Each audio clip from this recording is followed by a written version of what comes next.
ऐसी त्रिभुवनींची दुःखे आणि नानाविधे पातके, दैन्य जात तितुके तेथेंची वसे.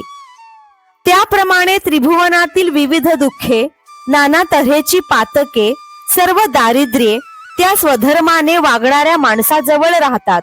ऐसे होय तया उन्मत्ता, मग न सुटे बापा रुदता, परिकल्पांती ही सर्वथा प्राणीगण हो. प्रजाजन हो, याप्रमाणे त्या उन्मत्त माणसाला दुःख भोगावे लागते. बाबांनो, त्याने कितीही आक्रोश केला तरी कल्पांताच्या शेवटपर्यंत त्या मोठ्या दुःखातून त्याची सुटका होऊ शकत नाही. म्हणून निजवृत्ती हे न संडावी, इंद्रिये बरळो नेदावी, ऐसे प्रजांते शिकवी चतुराननु. म्हणून कोणीही स्वधर्माचा त्याग करू नये आणि इंद्रियांना सैल सोडू नये, याप्रमाणे ब्रह्मदेव प्रजेला समजावून सांगू लागले.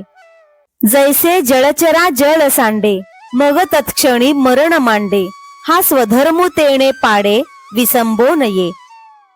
ज्याप्रमाणे एखाद्या जलचराने पाण्याचा त्याग केला तर त्या क्षणी त्याला मृत्यू येतो, त्याप्रमाणे स्वधर्माचा त्याग केला तर माणसाचा सर्वनाश होतो.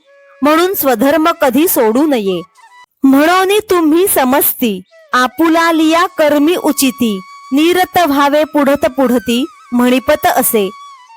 म्हणून तुम्ही सर्वांनी आपल्या स्वधर्माप्रमाणे निरंतर कर्मे करावीत, हे मी पुन्हा पुन्हा सांगत आहे, असे ब्रह्मदेव म्हणाले.